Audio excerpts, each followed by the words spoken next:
I'm Alex, just your average guy, maybe a bit more ripped than average since I'm in the German army, the 12th Motor Brigade to be exact. Think boring, right? Yeah, that's what I thought too. My life was about as exciting as watching paint dry. Until that one freaking night. This whole mess started when Sergeant Miller, a guy built like a brick shithouse, comes up to me. "Look, Alex," he says, all serious, like, which is already a bad sign. "You've been a solid soldier, top notch. But I need a favor. Huge one." My gut starts doing the tango. Favors from Miller usually involve something unpleasant. "I need you on night patrol," he continues, his voice dropping to a near whisper. "Out at Site Omega." Site Omega. Just the name gave me the creeps. It was this isolated research facility out in the middle of nowhere. Rumor had it weird stuff went down there. Stuff they didn't tell us grunts about. "Night patrol," I blurt out, trying to keep the panic out of my voice. "But..." I know," Miller cuts me off, holding up a hand. "I wouldn't ask if we had anyone else. Schmidt's on leave, Keller's got a busted leg, and as for Fisher, well, let's just say Fisher's not exactly reliable these days. You're the only one I can trust, Alex."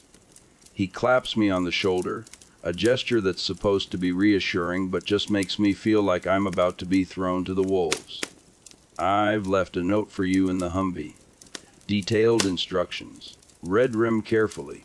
See you tomorrow," he says, then just walks off, leaving me standing there with a feeling of impending doom heavier than my combat boots. That night, I drag myself to the Humvee. It's pitch black, the kind of dark that swallows you whole. I'm about to start the engine when I remember Miller's note. I find it tucked in the damn cup holder of all places. Unfolding it, I read, "Guten Abend, Alex. First off, this ain't a joke. You know I don't do jokes. Your life might depend on following these rules. Seriously. 1. DO note, under any circumstances, get out of the Humvee, EVAR. Except for Rule Tie 5.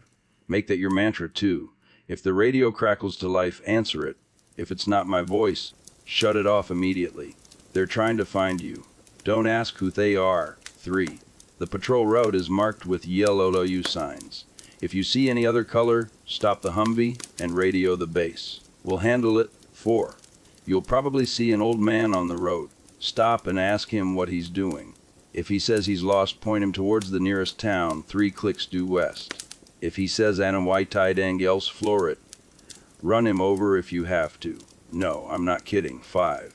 If you gotta pee, do it in under 3 minutes. That's how long it takes them to find you. Again, don't ask. 6. If you see another Humvee, hail them. If they respond, you're good. If not, stop, kill the engine, and pray to whatever God you believe that they didn't see you. 7. On the last third of the patrol, if you see Anawani, grab the Glock 19 from the glove compartment and shoot them. Doesn't matter who they are. Don't hesitate. You got 2 minutes from the time you spot them. After that, you're screwed. 8. If your Humvee breaks down, radio the base immediately. Someone will come get you, hopefully. 9. Must I impart if you get back to base and see yourself waiting in your spot, contact security IMND-ADL and ask to be put in protective custody. They'll know what it means. They'll tell you when the coast is clear. Lastly, be careful out there. We've lost 2 men on that route already. Don't be the third. Veal glow chicase jeet. Miller, okay. So what the actual hell did I just read? My mind's racing.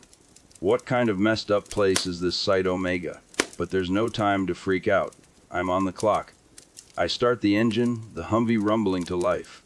The guards at the gate, their faces grim, give me this weird hand gesture, almost like they're praying for me before waving me through. The first few hours are, well, they're boring. Just driving, checking the yellow signs marking the route. 134 mark, 133 mark. It's when I hit the halfway point that things start to get weird.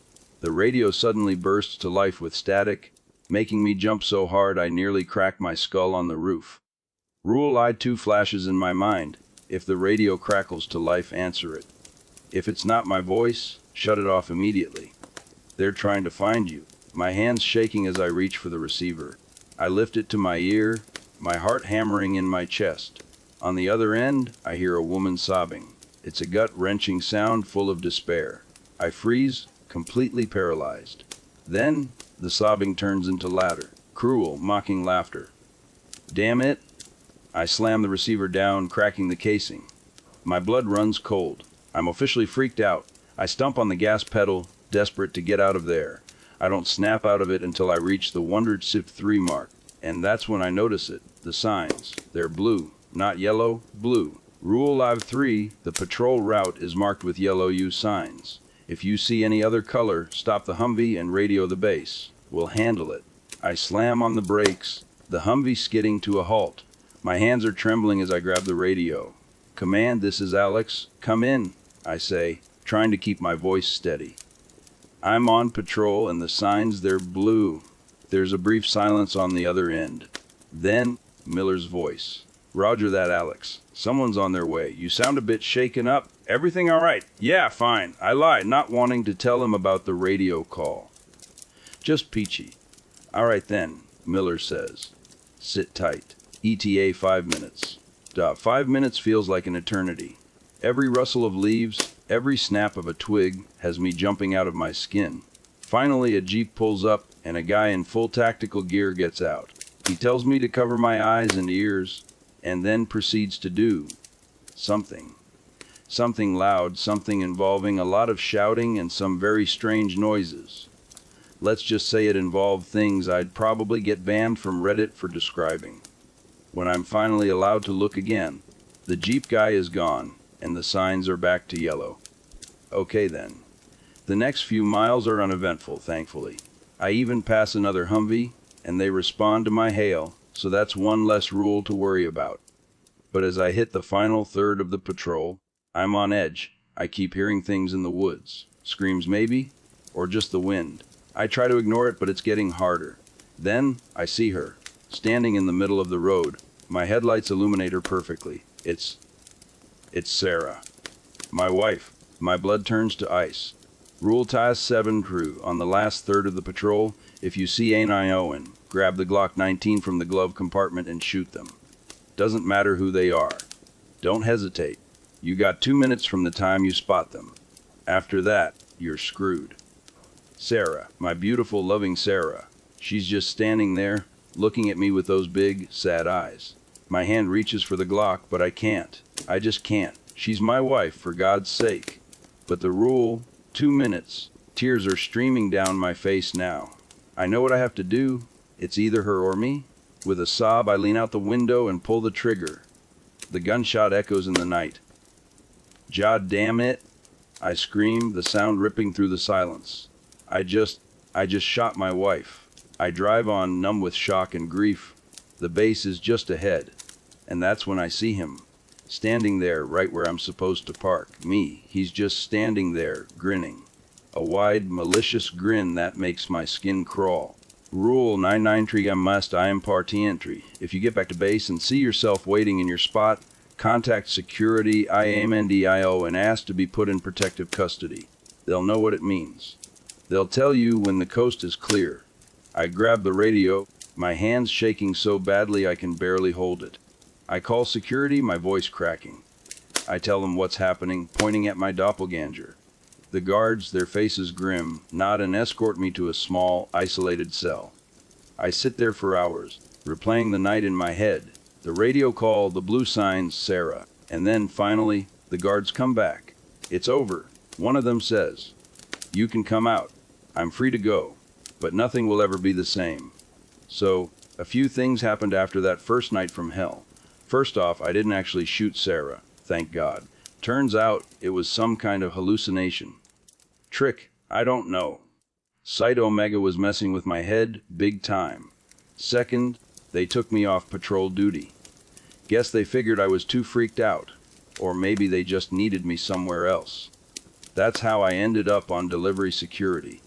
Sergeant Miller, in his infinite wisdom, decided I was the perfect man for the job. Heard about what happened last night, Alex, he said, giving me that same damn clap on the shoulder that felt like a sledgehammer blow. Impressive. Most guys wouldn't have made it back. Thanks, I mumbled, still not sure if seeing your own wife and almost shooting her counted as impressive. New assignment for you, he continued, oblivious to my inner turmoil. Delivery security. Tonight. Tonight? I asked, my voice a little higher than usual. Yep, don't worry, you won't be alone. Schmidt's back and Keller's leg is healed up enough. You three will be working together. Shift starts at 18:50, ends at 05:15. Good luck, good luck. Yeah, I was gonna need it. The delivery section was huge, big enough for 4 trucks to fit comfortably, with room to spare. I found Schmidt already there, a lanky guy with a nervous twitch. Guten Tag, Alex, he said, offering a weak smile. Hey, Schmidt, I replied. How's the family? Good, good, he said, though his eyes darted around nervously. Just my son, he's got a bit of a fever. But he'll be all right, ready to start. As I'll ever be, I said. Where's Keller? At his post. But you need to hurry, your shift starts in FNF minute. 5 minutes. He pointed to a note pinned to the wall. It read Liefer positionen to delivery positions, Schrie Schmidt tor Nordid north entrance, Nakshub supplies Keller, tor nordwest northwest entrance, the Spezials are stung, a special equipment Alex, tor nordost northeast entrance, mechanische Teile and mechanical parts a great, northeast entrance. Just my luck. I was still thinking about that damn patrol when I practically walked into a door. A brass plate on it read, Mechanische Teil Liefer position. This was it. Home sweet hellhole. I turned the door knob. Unlocked. The room was small, colder than outside. There was a big lever on the back wall, a console with a bunch of screens on the left, and in the center, on a small table, another note. Of course, my stomach clenched. I picked it up gingerly, already dreading what fresh horrors it held. Here's what it said, Anleitung, instructions, hello guardsman. This note will prepare you for your shifts at this post. Read these instructions, cheer FULOI, or follow them to the letter, or very bad things will happen. You have been warned. 1. You're only getting Mechanics Al Paredes here. If a truck is marked anything else, send them to the right entrance. 2. Our trucks have the base logo on the side, a white octagon with the Omega symbol inside. If a truck doesn't have it, A layer SCQIT. 3. Keep the door locked ATLL time S. 4. Between 23:50 and 30 do not leave the room. No trucks should come through then. No reason for you to be out there. 5. Your buddies have their own jobs. If you hear knocking and someone claiming to be Schmidt or Keller asking you to open up, IG or TAM. 6. Howling from the woods is normal. Screaming or crying is NOT. If you hear the latter, grab the mini Uzi from the drawer and pray the door holds. 7. If you see anyone at the entrance, use the intercom to direct them to the civilian entrance. If they have no face, pull the lever on the back wall. It closes the gates. Then call security. 8. If you're inspecting a truck and hear a music box playing, order the driver to open the back. Shoot anything inside. Remember machine parts. Nothing should be moving. 9. You might see a young woman in the room. She might offer you things, extra ammo, batteries, whatever. Take what you need. But for the love of all that is holy, do not say no to her. 10. This almost never happens, but if you see a rod UCK coming off the road, close the gates IME8ALY. Pray you hear it skid off the road. Otherwise, the cleaning crew will be using a mop on you. This is not a prank. We are not responsible for what happens if you ignore these rules. Sincerely, base security. Oh, fantastic. Just what I needed. More cryptic rules and the threat of a gruesome death. Why did I ever agree to this? But it was too late to back out now. It was 1849. Time to lock the door and start my shift. The first few hours were surprisingly uneventful. A few trucks went to the wrong gate, but I just redirected them to Schmidt or Keller. Then I spotted a truck with no logo, none at all. Rule Leiter 2 crew, our trucks have the base logo on the side, a white octagon with the Omega symbol inside. If a truck doesn't have it, LRTACURTY. Command, this is Alex. I practically yelled into the radio. Truck with no logo at the northeast entrance. Requesting assistance. Roger that. Someone's on their way. A voice responded. A couple of minutes later, a guy in heavy armor showed up, told me to look away, and then more loud noises, shouting, and cursing. When I turned back, the truck and the armored guy were gone. Weird. It was now 23:50. No trucks in sight. I decided to check in with Schmidt. "Schmidt, come in," I said into the radio. "Oh, hello, Alex." Schmidt's voice crackled through, surprisingly cheerful. "Hey, how's it going over there?" I asked. Not bad, he said. "Got a few drivers who came from your gate, I believe." I couldn't help but chuckle. "Those idiots," I said. "I got 3 of yours and 2 of Keller's. Speaking of, have you heard from Keller?"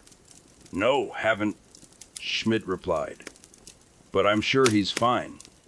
Suddenly, the loudest, most blood-curdling scream I'd ever heard ripped through the air. It sounded like the gates of hell were opening right outside my door. "Hey, Alex, what's happening?" Schmidt yelled into the radio. I couldn't answer.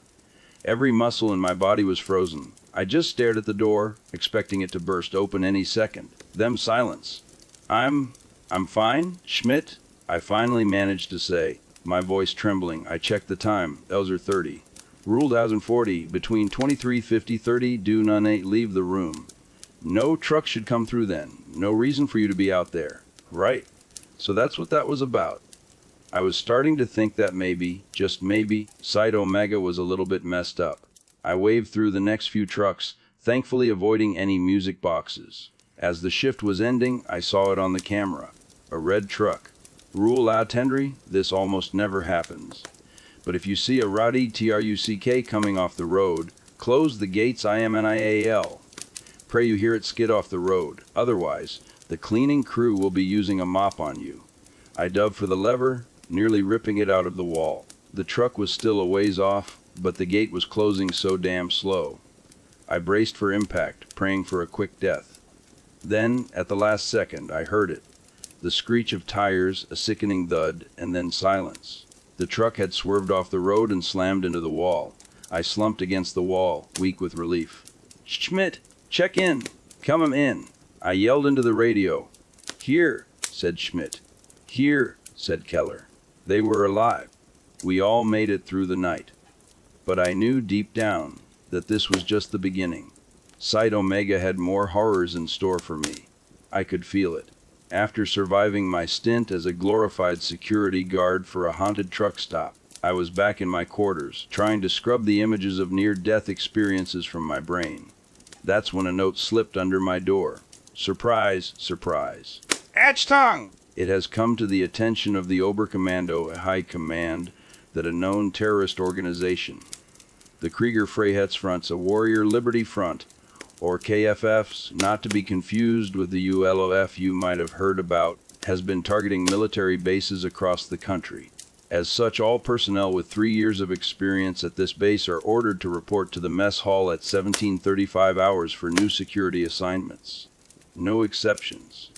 Sincerely, Sicherheitschef, Head of Security, 3 years of experience, huh?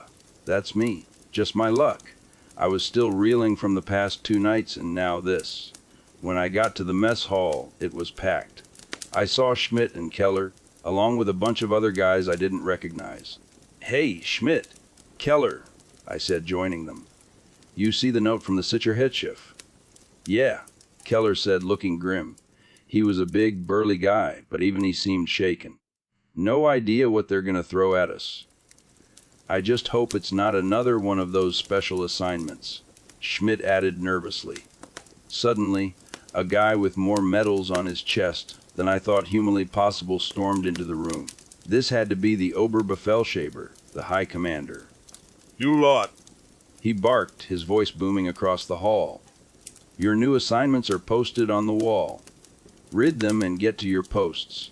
Unless you're too stupid to even read." With that, he turned and slammed the door behind him. What a charmer. We scrambled to the wall to see the assignments. Watchposten had guard posts, Hauptteam gangs and main gate of Fritz, Emulaire, Bayer Wacht Roomies, Watchtowers, Robert Klaus and Keller. Server, Yumi server rooms, Schmidt archiver, archive rooms, Alex. "Well, Schmidt, looks like you're on server duty," I said, trying to sound upbeat. "See you around, I guess." "Yeah. See you, Alex," he said, looking even more worried than before. "Good luck in the archives." Archives. At least it wasn't another patrol, right? Maybe I could finally catch a break. Maybe even find out what the hell was going on at this crazy base. It took me about 5 minutes to get down to the archive rooms. I ran into Schmidt on the way. "Hey, where are the server rooms?" he asked, looking lost. "Down the hall and to the left," I told him. "My post is here." The archive area was with 5 heavy doors labeled Sicherheitsraum, a security room, National Archive, Technology Archive, Wissenschaftsarchiv, the Scientific Archives, Meeting Archive, a Media Archives. Why one base needed 4 different archives was beyond me. I entered the Sicherheitsraum and found a monitor linked to a bunch of cameras. A Mossberg 500 shotgun leaning against a rack with a ridiculous amount of ammo, an earpiece, and, of course, another list of rules. Because, why not? Archivraum Region and Archive Room Rules. If you're reading this, you've been assigned to the archive rooms. Feel free to read any documents you want. They've been declassified for decades. But follow these rules. Your life might depend on it. 1. There will be hourly check-ins. Answer them. 2. You need to patrol each room at least once. But if you hear growling from the other side of a door, skip it and reinforce the door. Reinforcements are under the desk. 3. You've probably heard about the ULF by now. Check the cameras regularly. ULF operatives carry equipment that jams electronics. If a camera in any room goes static, get in there and shoot anything that moves. 4. Between 2340 and 0130, only use the cameras to check the rooms. If a camera goes static, don't worry. Whatever's in there will deal with them. 5. If you hear someone knocking on your door, say "Cone minute," and they'll leave you alone. 6. Read whatever you want while on patrol, but keep patrols to no more than 10 minutes. 7. You won't see any of your fellow squad members here. If you see anyone on patrol, order them to identify themselves. If they don't, shoot them. 8. If you see a little girl in a red dress on any camera, turn off that camera and reinforce the room's door. 9. If your earpiece starts blasting an unbelievably loud sound, take it off and crush it. You won't be punished, but you won't know if ULF are nearby. 10. If you hear ladder from any room, run to the security office and reinforce the door. Don't remove the reinforcement until your shift ends. Hinweis note: if you capture a ULF operative, alert security. They'll take them away. You're only here for one night. Extra personnel will arrive in the morning. Until then, stay safe. Sincerely, Sicherheitschef. Okay, so just one night. That's something, I guess. And at least I might finally get some answers. I decided to start with the technology archive. I was curious and, let's be honest, a little bored. So far, no sign of any what ULF. But I did learn a lot of interesting stuff. Stuff about the development of the Messerschmitt 262 Schwalbe, as Swallow, the America Bomber Project. Even some wack job designs like the Heinkel 162, Volks G. Jur, and the Horton XVO. Pretty cool, if a little disturbing. I was about to move on when the earpiece crackled to life. "Gordsman, this is the Sicherheitschef. Report in." "Alex here," I said. "Nothing to report on my end." "Copy that, Alex.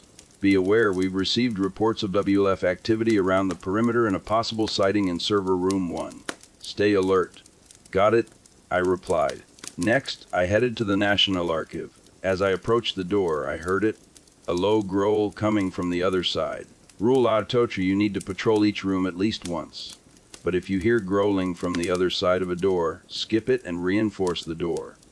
Nope. Not happening. I booked it back to the Sicherheitsraum, and sure enough found a bunch of heavy metal bars under the desk. I sprinted back to the National Archive, and as soon as I finished setting up the barricade, a massive TUMP shook the door. I was thrown backward, landing hard on the floor. Thank God for those reinforcements. After that little scare, I checked the time. 23:45. Perfect. I went back to the security room and started watching the cameras. And there it was. Static on the camera in the Wissenschaftsarchiv. But this time I wasn't worried. In fact, as I heard the growling, screaming, and frantic gunfire coming from that room, I couldn't help but smile. Those ULF bastards were getting what they deserved. As 736, I grabbed the Mossberg and headed to the Wissenschaftsarchiv, just in case there were any survivors. And to my surprise, there was. One female UF operative still alive. But before I could react, she stabbed me, then shot me twice. I couldn't believe it. This was it. I was going to die in some dusty archive, surrounded by old Nazi secrets. Then I remembered the note if you capture a WLF operative, alert security. They'll take them away. With my fading strength, I searched her and found a file. Operation Schwalbenlied, it read. I couldn't make much sense of it in my condition, but I knew it was important. Sicherheitschef, come in. I gasped into the earpiece. I have a female ULF operative in custody. Requesting pickup. Roger that. Alex, the voice responded. Sending a team to your location. Good work, by the way. I dragged her back to the Sicherheitsraum. We didn't talk, just stared daggers at each other. Finally, the security team arrived, along with the Sicherheitschef. They took the BULF operative away. I handed the Schwalbenlied file to the Sicherheitschef. Okay, I'll look into this, he said. But nice work tonight. I'll be sure to tell Sergeant Miller about your performance. I thanked him. The rest of my shift was, thankfully, uneventful.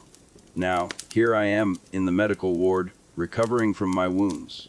Wonder if Keller had to deal with this kind of crap on the watchtowers. So, there I was, patching myself up in the medical ward, when who should appear but Sergeant Miller, looking like he just swallowed a lemon. Alex, he says, and I swear the room gets colder. There you are. I need a word. Hey, Sarge.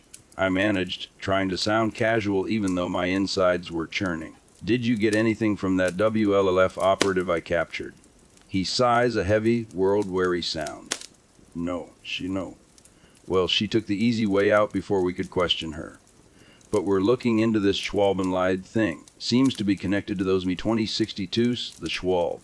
But let's not jump to conclusions. He paused, then dropped the bomb. High security risk at the moment. So, I need you on reactor chamber duty. Reactor chambers. I blurt out, my voice cracking. Seriously. Relax, he says, though he doesn't sound relaxed at all.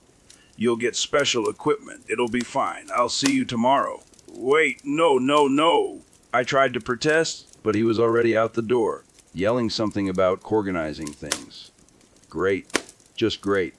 2 days from retirement, and now I'm being sent to guard some radioactive death trap. This base was seriously trying to kill me. The next day, I dragged myself down to the reactor chambers. The place was deep underground, sealed off by a massive blast door that wouldn't look out of place in a sci-fi movie. A note was taped to it, because of course it was. Force it! It's a caution. The security room is the only safe place from radiation outside of this area. The security room is beyond this door. There will be an airlock attached to the room.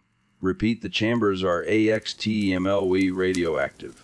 You will die if you are not protected. Neuroautoriziertes personals authorized personnel only. Yeah, no kidding. The blast door hissed open automatically, revealing a small, sterile-looking security room. Inside, there was a monitor hooked up to cameras, a panel with a bunch of buttons and a big lever, a bulky-looking tactical hazmat suit, an M4 carbine in a case, a file labeled German Nuclear History. So, because why not? An airpiece, and you guessed it, another set of rules. Reaktoram Regelm reactor room rules. It might seem like this post will be boring. Trust me, that can change in a heartbeat. These reactors are 2 decades old. Follow these rules. 1. Don't leave this room without your suit. Obviously. 2. Take the carbine when patrolling the chambers. There might be unexpected guests. 3. The chamber doors are controlled by the buttons on the panel. 4. If any chamber door opens on its own, close it immediately using the button and seal all doors with the lever. 5. If BUF are in the area, the cameras will show static. Go to the relevant chamber and deal with the situation. 6. When patrolling, if a chamber door closes behind you, pull the override lever and run back to the security booth. 7. If you see a flashing red light on a camera in any chamber, shut off that camera and lock all doors. It's not a meltdown. 8. If you hear crying or screaming from any chamber, lock that chamber's door. 9. All doors are marked with the radiation symbol. If you find a door marked with the biohazard symbol, skip that chamber. Radiation isn't the only thing inside. 10. We have 4 chambers marked at IV. If you see a 5th door, ignore it and contact base security. 11. There are no workers scheduled during your shift. If you see anyone, inform security immediately and lock yourself in the office. And for the love of God, don't talk to them. They are not human. 12. Check the spent fuel rods in each chamber. The list of spent rods is in the room. If the number is less than listed, remove a rod. A 1 will definitely be spent. If it's over the number, run. 13. Mosti Empire. And if you see shadows in any chamber, turn off the camera before they notice. If they even glance at the camera, they've noticed.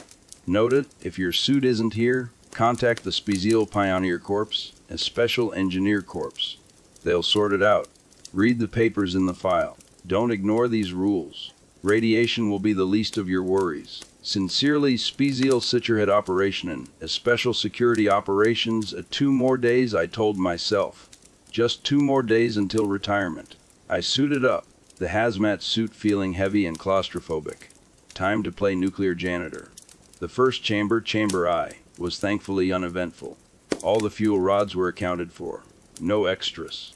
Chamber 2, however, was a different story. As soon as I stepped inside, the door slammed shut behind me.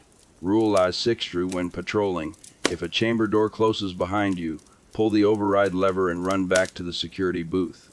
My heart leaped into my throat. I spun around, frantically searching for the override lever. There! I lunged for it, my gloved hand fumbling with the mechanism. Finally, with a click, the door hissed open. I sprinted back to the security booth, my breath coming in ragged gasps. About half an hour later, the camera for Chamber Hidu went static. Great. Time to deal with some more UF goons. I grabbed the carbine, feeling a strange sense of calm. After everything I'd been through, a few terrorists didn't seem so scary anymore. I burst into the chamber, gun raised. 4 ULF operatives, trying to steal spent fuel rods. Amateurs. I opened fire without hesitation, the carbine bucking in my hands. They went down easily.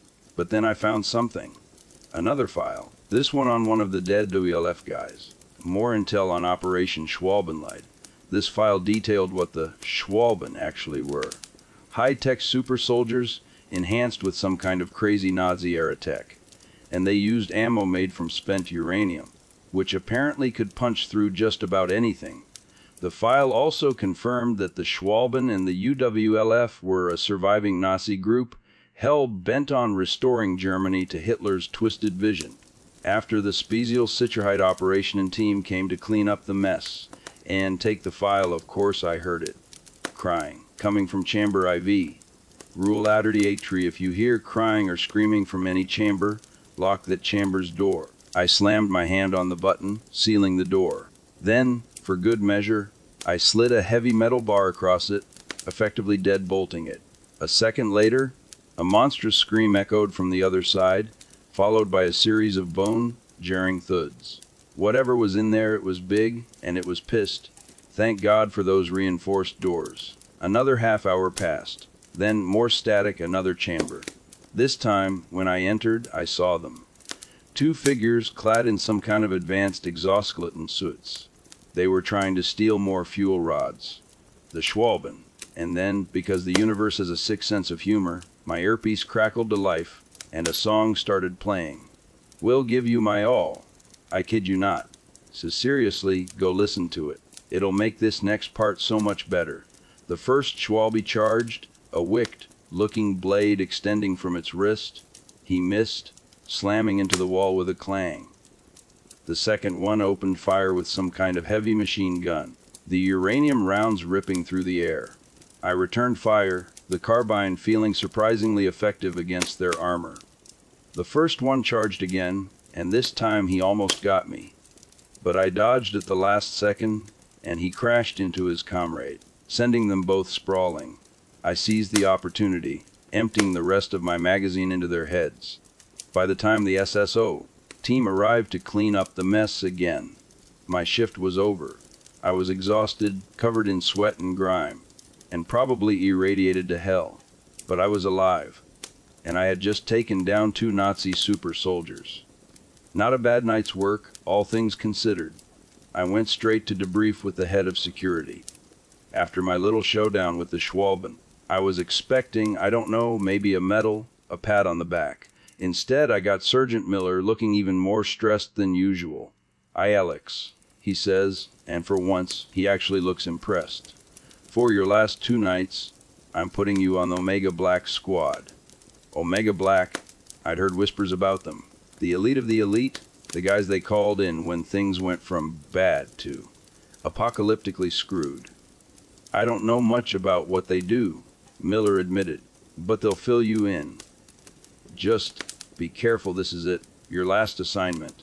So, I headed down to the Omega Black facility, which was even deeper underground than the reactor chambers. The place was like something out of a movie. Sleek, sterile, and humming with an energy that made the hair on my arms stand up. And then I saw her, a woman, standing in the hallway. Tall, gorgeous, with long green hair and eyes that seemed to glow. She was smiling at me a little too enthusiastically. "He there, Jason," she says, her voice like honey. "I'm Selena, and I need you to give me this." Before I could even process what she was saying, she launched herself at me, wrapping me in a hug that nearly cracked my ribs. "Selena, what are you doing?" I sputtered, trying to pry her off. Sorry, she said, stepping back, but her smile didn't fade. "But you're really handsome, and I haven't seen a new person in, like, 2 years. Anyway, head to the break room. That's a map I gave you." She winked, then sauntered off, leaving me standing there, completely bewildered. Good God, I muttered to myself as I headed to the break room. When I got there, the room was empty, except for a table. On the table was a Crees Vector submachine gun, an earpiece, and another set of rules. This time I could tell they were written by Selena, judging by the little hearts she drew next to her name. Initiation instructions and flirting. Hello, Jason. As per usual, all new Omega Black members have to go through an initiation. If you tell anyone, we will deny all knowledge of you and any procedures performed. The job is simple: patrol the facility. There will be others with you. These rules are for your safety, and maybe to get to know you better. 1. Start a patrol every 30 minutes. 2. I will be in the security office at all times. If you see me in the hall like how I greeted you today, ignore it. 3. You might see a ghostly white man in a 2-piece suit with long arms. Don't show any fear, he'll leave you alone. 4. If you need to enter the security room, say the code word, Alpha. I'll let you in. Otherwise, I will shoot you with a maybe. 5. The 3 members with you are Fritz, Charles, and Hans. We don't have anyone named Kruger. If you see a Kruger, run to the break room and lock the door. 6.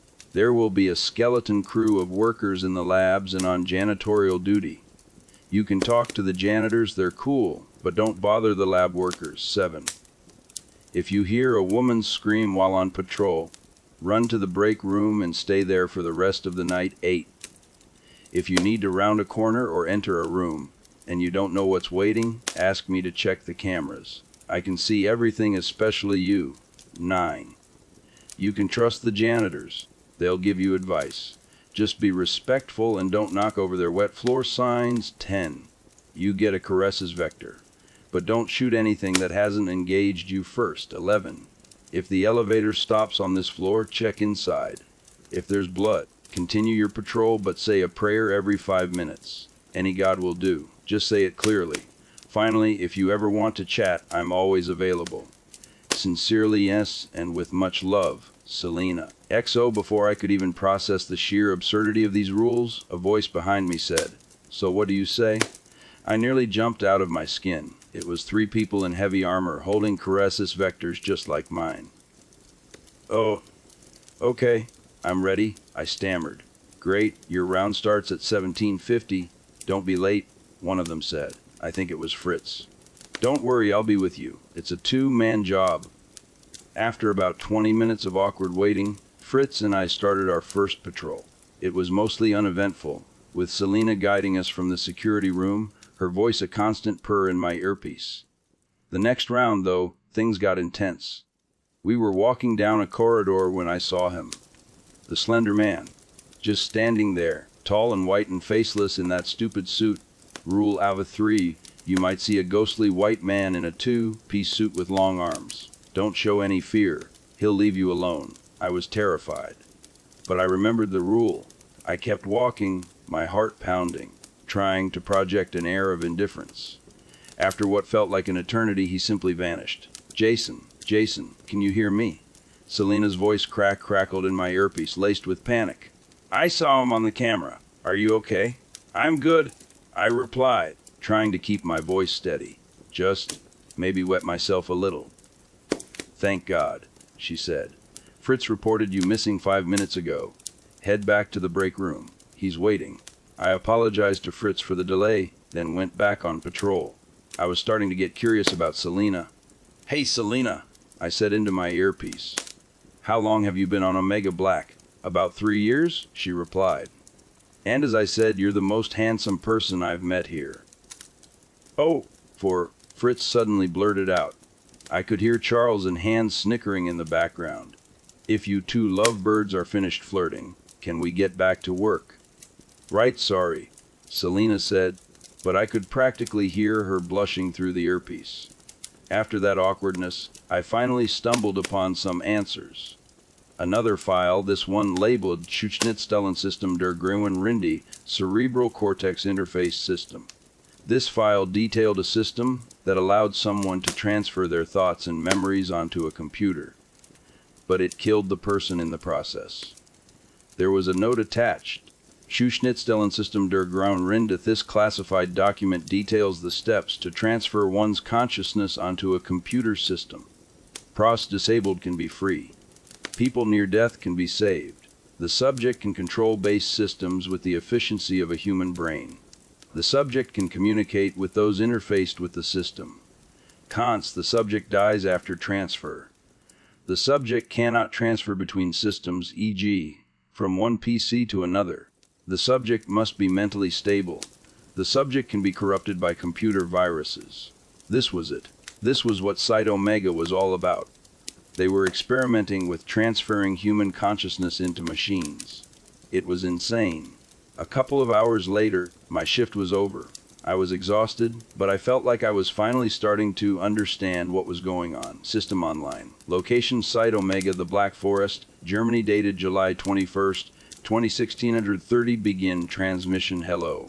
I have changed. If you have questions, well, let's just say that I have no mortal boundaries anymore. After my last post, everything went wrong. I followed the rules. And yet, everything still went to hell. It was the day after my last shift. My final assignment. I was supposed to do one last patrol of the redacted testing labs. As part of my former duties as a member of Omega Black. What was in the labs? Let's just say it's classified, redacted, data expunged, and one of those damn Schnittstellensystem der Grauen Rinde. When I entered the lab, there was a note on the security desk. From Selena. Hello, Jason. For your final night, we need you to guard the RRHED testing labs. You just need to make sure the WLF, yes, I heard, doesn't get in. Just stay safe, and then you can ask me out when you're done. Sincerely, Selena, with a heart. 30 minutes into the patrol, I saw a WLF operative trying to get into Lab 1. I took him out, no problem. But then, around 2350, I felt a sharp pain at the base of my skull. And then nothing. Jet your ass up, a voice snarled. I woke up strapped to a chair. A guy with a WLF patch on his uniform was standing over me. Who I am is not important, he said. What is important is the information in your head. You've killed 7 of my operatives. You know things, and I need them. I'm not telling you anything, I spat. We'll see about that, he sneered. Suddenly, Fritz burst into the room. Jason, what's going? Fritz, shoot them, I yelled, throwing myself out of the chair as Fritz opened fire. I scrambled away, bullets whizzing past me. But I didn't escape unharmed. A spray of bullets hit me in the side. One ripped through an artery. Damn it, I gasped, clutching my side. Then the Slender Man appeared, right in front of me. But this time I wasn't afraid, and the WLF operatives chasing me. They were terrified. Was zum Teufel. One of them yelled, Verdammt Shay. Another screamed. They started shooting at the Slender Man, but their bullets seemed to have no effect. I used the distraction to make a run for it. But then, 2 more figures appeared in a side hallway. The Schwalben, verdammt Schwalb, I cursed. A bullet hit me in the lung and I collapsed. This was it. I was done for.